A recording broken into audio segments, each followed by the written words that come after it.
Good morning or good afternoon, depending when you're watching this video. For those of you who do not know me, I am Hilton Lyons of Extend Communications in Brantford, Scott and Todd's dad. I was president of TAC, now CAMEX, in 1970, and have been asked to comment on some of the early days of the association. The first meeting I attended was the one in Kingston in June of 1964, with my wife Eleanor as guests of my parents, to see if I would become interested in becoming involved in the telephone answering service business. The meeting was hosted by Gord Leach of Kingston and was made up of larger answering services from Quebec City, Montreal, Toronto, Ottawa, a few smaller ones like Kingston, Belleville, Cobourg, and of course Brantford.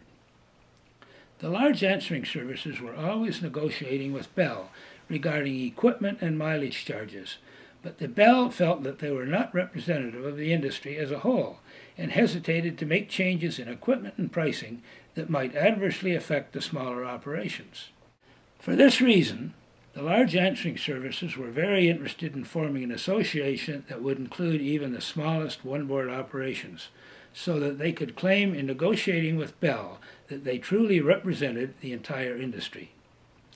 The larger answering services were most generous in arranging for meetings, paying for more than their share of costs of meeting rooms, etc., and giving free advice to many of the smaller ones.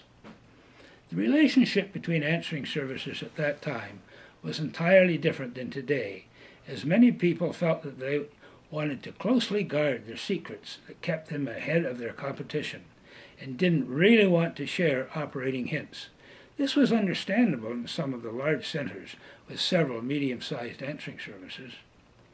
On the other hand, many of the largest answering services were more than happy to share their experiences and expertise with everyone, and they encouraged people to have a message charge rather than flat rates, and to get a handle on what it actually costs to take a message.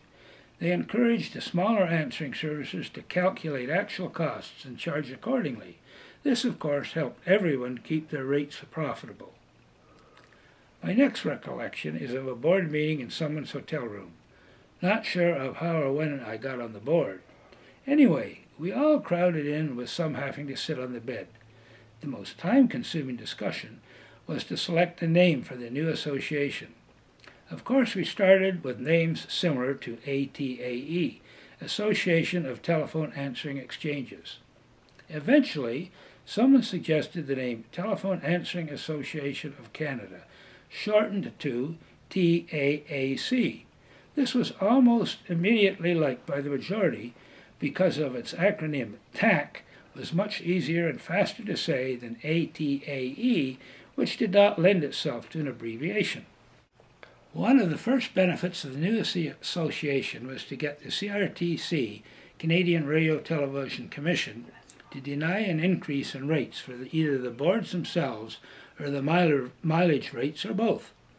Shortly after this, the Bell's response was to start charging for the batteries that powered the boards. Fortunately, the CRTC agreed that this was like making the chocolate bar smaller after being denied an increase for the bar and turned down their application.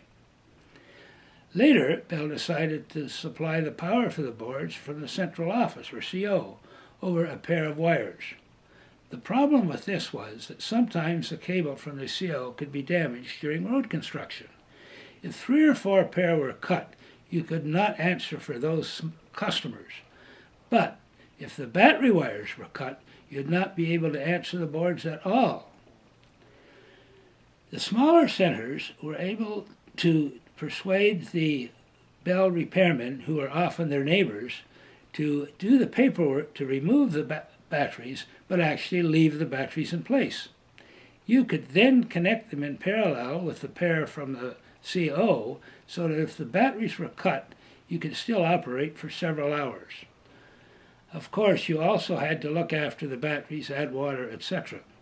I think this was a case of some of the larger centers learning from the smaller ones to get to know the repairman on a more personal level. I understand today that this sharing of information is much more prevalent with the introduction of profit groups, so that direct competitors could join different groups and thus be more inclined to share their information. When the boards began to be replaced by computers, the association helped members adapt to the many changes and innovations. I wish that I could be around for another 50 years to see the new ideas and services that will be offered in the future. Thank you for inviting me to share these recollections from the early days.